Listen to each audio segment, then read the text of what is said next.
மதுரை அலங்காநல்லூரில் போராட்டத்தில் ஈடுபட்டு வரும் மக்கள் என்ன கூறுகிறார்கள், எப்படி தங்கள் உணர்வுகளை வெளிப்படுத்தி வருகிறார்கள் பார்க்கலாம். மத்திய அரசும் மாநில அரசும் இதுக்கு கரெக்டான ஒரு சட்டத்தை கொண்டு வந்து இன்று மதியானம் ஒரு 12 மணிக்குள்ளே எங்களுக்கு கரெக்டான தீர்ப்பு வர வரையும் நாங்கள் அமைதியாக போராட்டம் சார். அதுக்கு மேலே தீர்ப்பு இன்னும் இழுத்துக்கிட்டு இருந்தாங்கன்னா மக்களுடைய போராட்டம் அது வேற மாதிரி போகிற அளவுக்கு மாற்றக்கூடிய வாய்ப்பு. இவ்வளோ நாள் டிலே பண்ணிக்கிட்டே இருக்காங்கன்னு தெரியல.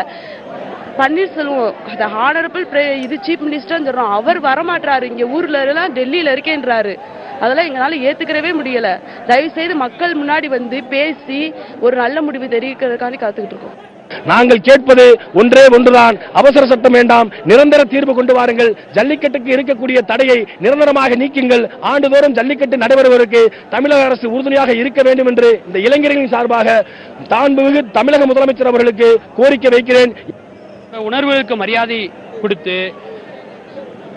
எவ்வளவு வேகமாக அவசர சட்டம் பிறப்பித்து வாடிவாசலில் இருந்து காளைகளை அவிழ்த்து விட ஆவணம் செய்ய முடியுமா அவ்வளவு சீக்கிரமாக இந்த வேலையை செய்யணும். மேலும் நிரந்தரமாக இது போன்ற தனியார் அமைப்புகள் இனிமேல் நம் தமிழகத்தை கலாச்சாரத்தை கலைக்கக்கூடிய அளவுக்கு எந்த ஒரு தனியார் அமைப்புகளும் இது போன்ற கலாச்சாரங்களை தடுக்க முடியாத அளவிற்கு நிரந்தரமான ஒரு தீர்வை எட்ட வேண்டும். எங்களுக்கு அவசர சட்டம் வேணும், நிரந்தர சட்டம் எங்களுக்கு வேணும். அதுக்காக தான் நாங்கள் எல்லாரும் ஒன்று கூடியிருக்கோம்.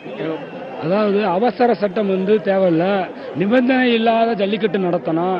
இதுக்கு நிரந்தர தீர்வு காணணும். இது எங்க மாடு, நாங்கள் எப்படி வேண்டாலும் கட்டி புரளுவோம், உருளுவோம். இதுக்கு யாரும் தடை விதிக்கக்கூடாது. அது போன்ற சட்டத்தை நம்ம மாண்புமிகு முதலமைச்சர் கொண்டு வரணும், மத்திய அரசும் கொண்டு வரணும்னு வேண்டிக்கிறோம். நாங்கள் 2 வருஷமா அரசியலை நம்பி ஏமாந்தது போதும். இவங்க 2 நாள் 3 நாள் சொல்றதை நாங்கள் நம்ப முடியாது.